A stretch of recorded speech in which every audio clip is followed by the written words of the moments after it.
जय हिंद दोस्तों, आप सबका स्वागत है आपके अपने channel chemistry clinic the learning site में। आज जो है हम लोग बहुत ही एक अच्छा सा टॉपिक पढ़ेंगे जो कंपटीशन के एग्जाम में इस पॉइंट से बार बार प्रश्न आते हैं। तो चलिए क्वेश्चन कुछ इस तरह से है, और चलिए क्वेश्चन करें उससे पहले एक राज का बात बताते हैं। मालूम है राज का बात क्या है?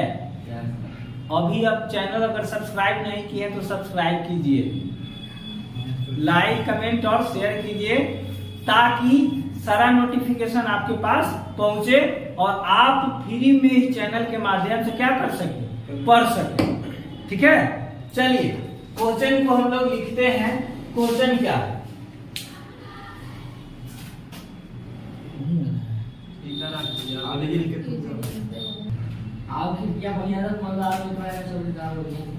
अच्छा ठीक है सर, खोल ऐसे अच्छा नहीं आ रहा, लाइक आ रहा है वीडियो चालू और देख सकते हैं। देखिए क्वेश्चन क्या है कि किसी स्पीशीज में 18 इलेक्ट्रॉन की संख्या कितना है? 18, 16 प्रोटॉन और 16 न्यूट्रॉन है। तो इस स्पीशीज का प्रतीक यानी सिंबल बताना है। इस टाइप का प्रश्न हम लोग किए हैं, लेकिन उसमें क्या था, डायरेक्ट था। इसमें देखिए क्या है, क्या बोला है, हम लोग जानते हैं, अगर पहले चाहो तो लिख सकते हो कि हम जानते हैं क्या, परमाणु संख्या इक्वल टू प्रोटॉन की संख्या इक्वल टू इलेक्ट्रॉन की संख्या। जानते हैं ना, ये हम जानते हैं। तो क्या देखिए, तो इसमें प्रोटॉन की संख्या कितना है? 16 और इलेक्ट्रॉन की संख्या कितना है? 18। तो ये होता तो बराबर है, लेकिन इसमें बराबर नहीं है, बराबर इसमें नहीं है। तो यहाँ पर क्या है, यानी कि अब हमको चेक करना पड़ेगा कि इसमें कौन सा स्पीड होगा। इसका मतलब ये है कि प्रोटॉन की संख्या इक्वल टू जो है इलेक्ट्रॉन की संख्या नहीं है। इसका मतलब ये क्लियर बात हो गया कि जो भी स्पीशीज है उसने क्या कर रखा है, इलेक्ट्रॉन को ग्रहण कर रखा है। क्यों? इलेक्ट्रॉन बढ़ने का मेन रीजन नहीं है कि वो स्पीशीज जो है इलेक्ट्रॉन को क्या कर रखा है, ग्रहण कर रखा है। तो हम चेक करेंगे। देखिए, अगर इलेक्ट्रॉन की संख्या को हटा दे तो क्या आ जाएगा, परमाणु संख्या इक्वल टू क्या, प्रोटॉन की संख्या। परमाणु संख्या इक्वल टू क्या हो जाएगा, प्रोटॉन की संख्या। तो परमाणु संख्या देख लीजिए, अगर निकाल ले, इसको मान लेते हैं x, तो प्रोटॉन की संख्या कितना है? 16। प्रोटॉन की संख्या कितना है? 16। तो हमें पता है परमाणु संख्या को किससे सूचित करते हैं, z से ना। z बराबर आ गया हमारा 16। तो हमको पता है एटॉमिक नंबर में जो सल्फर होता है उसका परमाणु संख्या कितना होता है? 16। सल्फर का परमाणु संख्या कितना होता है? 16। तो भाई जब इसमें सल्फर का परमाणु संख्या 16 है तो स्पीशीज में क्या होगा, सल्फर ही होगा। जो स्पीशीज है हमारा वो स्पीशीज में क्या होगा, सल्फर ही होगा। बस यहाँ हमको लिखना पड़ेगा कि चूंकि इसमें इलेक्ट्रॉन की संख्या कितना है, 18 है, अतः सल्फर ने 2 इलेक्ट्रॉन को ग्रहण किए हुए या ग्रहण किया हुआ है, ग्रहण किया हुआ है। तब इसका जो प्रतीक होगा वो प्रतीक क्या हो जाएगा, H2 नेगेटिव। देखिए तो number of proton equal to परमाणु संख्या equal to number of electron होता है, ये फॉर्मूला है। लेकिन इक्वल नहीं आया तो हम परमाणु संख्या को तो प्रोटॉन की संख्या से कैलकुलेट कर ही सकते हैं। तो इससे हमें पता चल गया कि z बराबर कितना, 16। तो जो परमाणु है वो तो क्लियर हो गया कि वो कौन सा परमाणु है, तो सल्फर है। अब देखिए इलेक्ट्रॉन की संख्या ज्यादा आ रहा है, तो इलेक्ट्रॉन की संख्या ज्यादा कब आता है? जब इलेक्ट्रॉन ग्रहण कर ले। इलेक्ट्रॉन की संख्या कब आएगा? जब इलेक्ट्रॉन को त्याग किया जाएगा। तो ए स्पीशीज जो हमसे पूछ रहा था कि स्पीशीज का क्या बताइए? प्रतीक। तो प्रतीक क्या हो जाएगा? S2 negative. नोट कीजिए।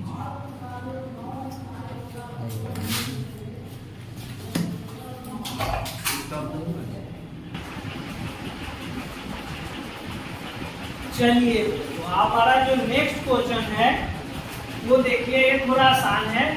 और ये जो है प्रॉपर जो 2018 का रेलवे का एग्जाम हुआ था, उसमें 2 से 3 बार प्रश्न पूछे। ठीक है, ऐसे 11th के एग्जाम में तो आता ही आता है, 9th क्लास में भी है। क्यों? क्योंकि ये चैप्टर हम आपको और देखे बोले कि स्ट्रक्चर ऑफ नेटवर्क जो है वो कहाँ है? 9th में। और सारे कंपटीशन में जो होता है 12 से नीचे का ही साइंस आता है। बात को जितना जल्दी हो समझ जाइए। और आपको मौका मिला है, अगर आप 11th और 12th को अच्छा से साइंस मतलब अच्छा से पढ़ लेते हैं, तो नीचे वाला जितना बेस कमजोर है ना, सब पर याद है। समझ में रहा है? अगर होता है कि 9th 10th का बच्चा पढ़ता क्या है? मैं फेल किसमें होता है?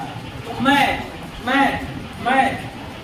में फेल होता है ना?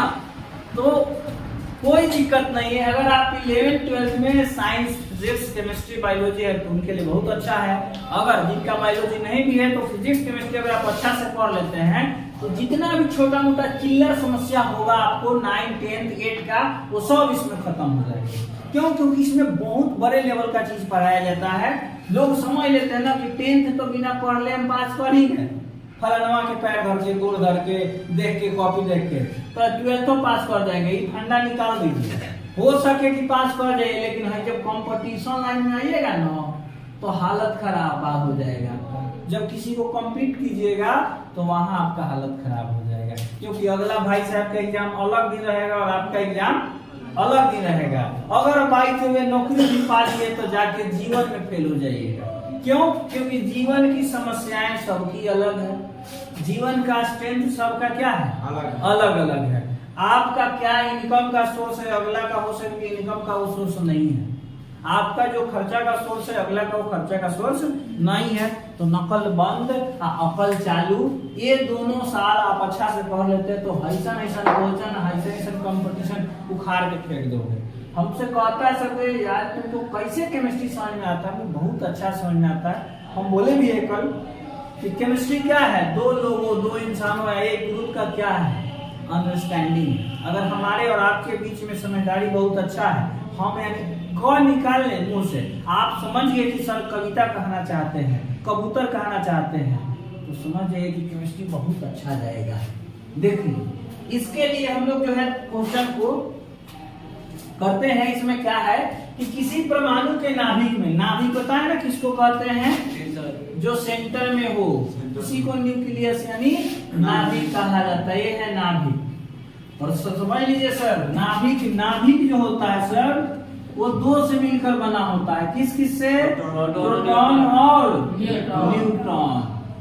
तो यही देखिए कहा है, यहाँ वर्ड को भी समझ सकते हैं कि किसी परमाणु के नाभिक में 20 प्रोटॉन, 20 न्यूट्रॉन, 20 इलेक्ट्रॉन नाभिक में नहीं कहा है सर, एवं उसके कक्ष में, यानी कक्षा ये सब कक्षा है सर। ये सब जितना गोल गोल लाइनें दिखाई दे रहा है ये सब क्या है? कक्षा है। तो इसमें जो है टोटल कैट हो 20 गो इलेक्ट्रॉन है, इसमें जो है 20 गो प्रोटॉन है और 20 गो क्या है?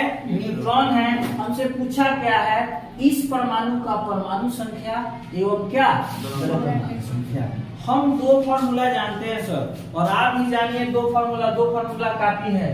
और सबसे बड़ा बात है, क्योंकि ये भी कई बार एग्जाम में पूछा हुआ है कि परमाणु के नाभिक में होते हैं प्रोटॉन न्यूट्रॉन, दे देगा ऑप्शन में प्रोटॉन इलेक्ट्रॉन, दे देगा electron proton, proton electron neutron, confusion. हाँ सर ये तो बताए थे लेकिन भूल गए, तो दिमाग में क्लियर रखिएगा।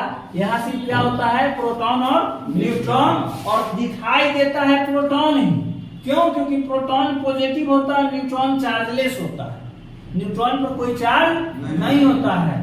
इसी कारण इसमें जो है सिर्फ और सिर्फ प्रोटॉन यानी पॉलर चार्ज ही दिखाई देता है, और कोई चार्ज दिखाई नहीं देता है। तो इस क्वेश्चन को हम लोग करते हैं, समझ गए होंगे बात, क्योंकि आगे आएगा सब हम लोग जब स्ट्रक्चर बनाएंगे ना, मॉडल बनाएंगे रदरफोर्ड का, बोर का, थॉमसन का, तो ये सब इसमें आ जाएगा।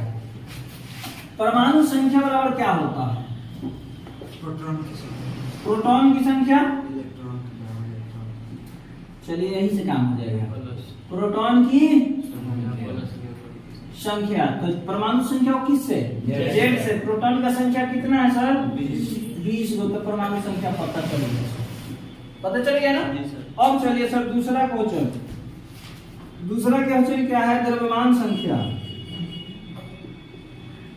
द्रव्यमान संख्या बराबर फॉर्मूला क्या होता है? प्रोटॉन की संख्या, या इसको हम लोग क्या कह सकते हैं? परमाणु क्रमांक भी कह सकते हैं। क्यों? क्योंकि आपस में क्या होते हैं? बराबर होते हैं। तो क्या बोलेंगे इसको? प्रोटॉनों की संख्या,